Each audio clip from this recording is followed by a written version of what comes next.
¿Qué es el pecado? La gente habla del pecado, pero no suele entender lo que es.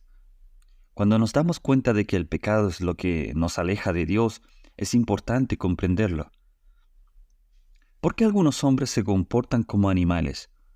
¿No sientes a veces que tú mismo, si eres honesto, te comportas como un animal? El comportamiento de algunos seres humanos entre sí es como el de los perros mostrando los dientes. ¿Cuál es la respuesta? La respuesta es que esos hombres solo están interesados en sus necesidades corporales y en su existencia en la tierra, en lugar de en cosas relacionadas con su existencia espiritual.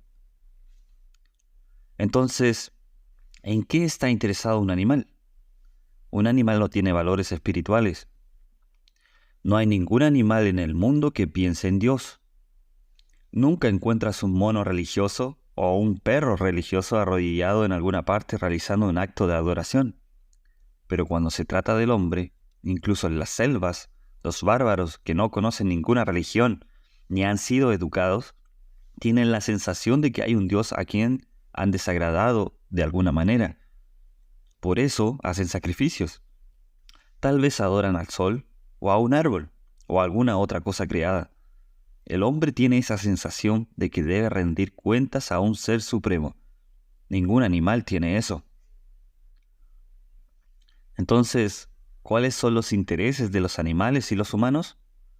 Los animales están interesados en la comida, el sueño, la satisfacción sexual y en cuidar a sus crías, y eso es todo. Lo ves con la cabeza siempre inclinada hacia la tierra, interesado solo en las cosas terrenales. No tienen futuro. Cuando se mueren, se convierten en polvo y eso es todo.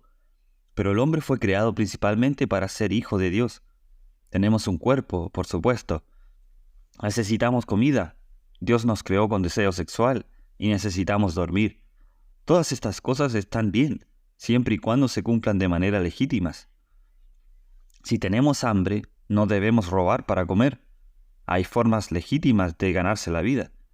Es apropiado dormir, pero no mientras estamos en servicio y haciendo algo importante. Del mismo modo, con la satisfacción sexual, Dios ha ordenado el matrimonio para su cumplimiento. Hay formas lícitas en las que Dios ha planeado que el hombre cumpla estas necesidades legítimas de comida, sueño y satisfacción sexual. La diferencia entre humanos y animales es que los animales no piensan así, no tienen leyes. Tratan de satisfacer estos anhelos de cualquier manera posible, incluso si eso significa pelear con otros animales y destrozarlos. No les importa. Cuando un hombre se comporta así, podemos decir que se reduce al nivel de un animal. Cuando el hombre no tiene valores espirituales y solo está interesado en las cosas terrenales, podemos decir que ha descendido al nivel de los animales. Pero Dios no nos creó para eso. Nos creó para ser como Él, morales, rectos, con carácter y autocontrol, y no para ser esclavos de las pasiones animales. El mero hecho de que como seres humanos seamos más inteligentes que los animales, que estemos educados y podamos resolver problemas matemáticos, a diferencia de un perro o un mono, no nos hace necesariamente mejores que ellos.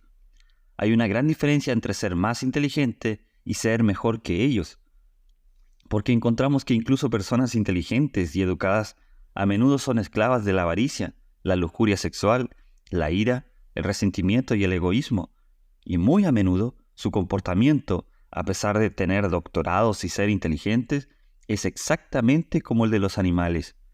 ¿Sabes por qué? Porque no han enfrentado el problema más importante en su vida, y ese es el pecado. Hay una parte de nosotros que es mucho más profunda que nuestra mente. Muchas personas piensan que el hombre es solo cuerpo y mente, o cuerpo y alma, con el alma consistiendo en nuestra mente, nuestras emociones y nuestra personalidad. No, el hombre es más profundo que eso. Hay una parte del hombre que es mucho más profunda que el alma. Eso es lo que la Biblia llama nuestro espíritu. Nuestro espíritu es lo que nos hace conscientes de que hay un Dios. Ningún animal tiene eso. Así que todo el caos, la confusión, las enfermedades y el mal en este mundo son el resultado directo de que el hombre desobedezca a Dios, de ignorar lo que su espíritu le está incitando a escuchar, la voz de Dios, ignorando eso y escuchando al diablo. En una enseñanza anterior consideramos que Dios dio al hombre libre albedrío. Si no tuviéramos la libertad de elección, seríamos como robots. Obedeceríamos a Dios automáticamente como un robot, pero nunca podríamos convertirnos en hijos de Dios. Un robot no puede ser tu hijo. Dios asumió ese riesgo.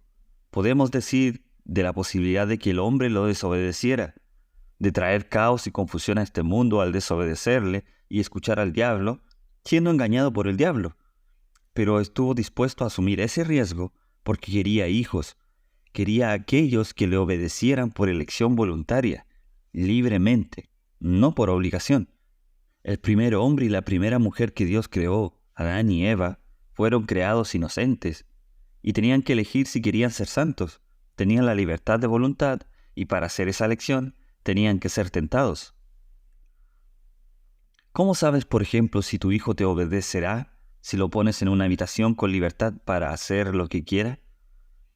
Supongamos que te vas de casa y le dices a tu hijo, a tu niño pequeño, puedes hacer lo que quieras hasta que volvamos. Nunca descubrirás si tu hijo es obediente o no. Si quieres averiguar si tu hijo es obediente o no, deberías decir algo como esto. Bueno, puedes hacer lo que quieras en esta casa, excepto una cosa. No debes abrir esa lata de galletas y comer ninguna mientras papá y mamá no estén. Cuando haces una restricción como esa, al menos puedes descubrir si es obediente. Puede hacer cualquier cosa, puede jugar, puede leer libros, puede hacer cualquier cosa. Pero hay una cosa que le has dicho que no haga.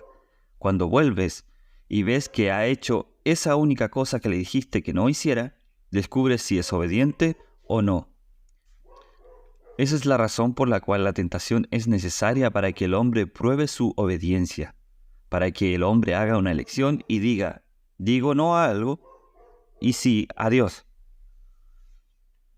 Cuando Dios creó a Adán y Eva, leemos en la Biblia que los puso en un jardín y podían comer de cualquier árbol en ese jardín.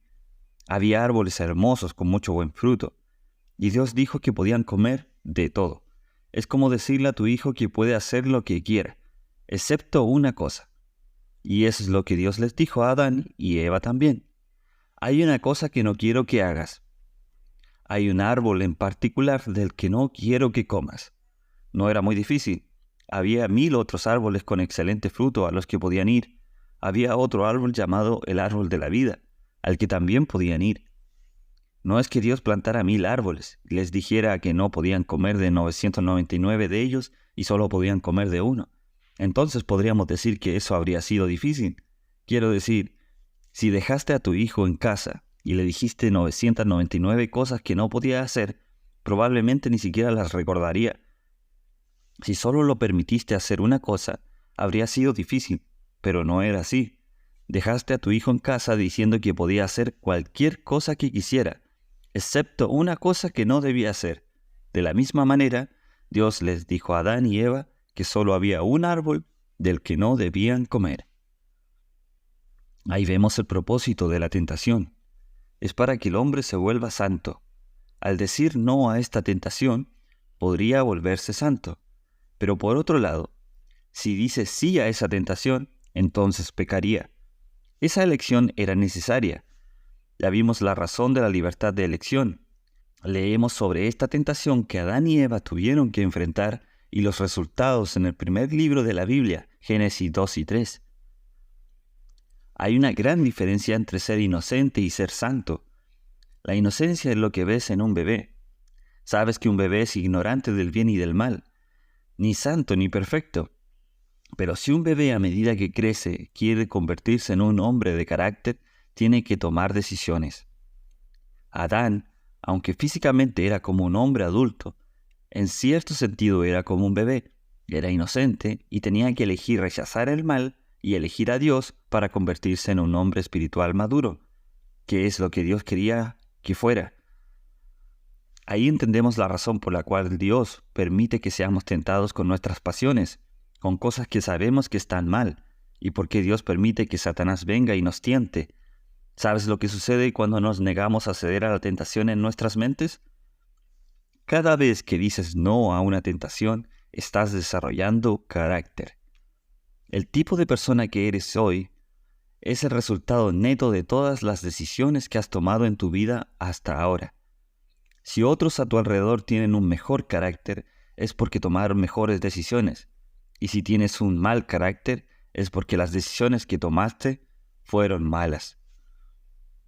No podemos hacer nada sobre nuestro pasado, pero podemos hacer algo sobre el futuro. Es pecado elegir el mal y es santidad elegir a Dios.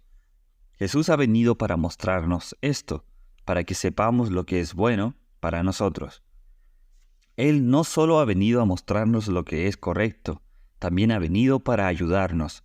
Harás una pequeña oración ahora mismo y dirás: Señor, no puedo hacer nada sobre los años pasados de mi vida, pero quiero hacer algo sobre el futuro. Quiero elegir lo que te agrada. Señor Jesús, ayúdame. Él te ayudará.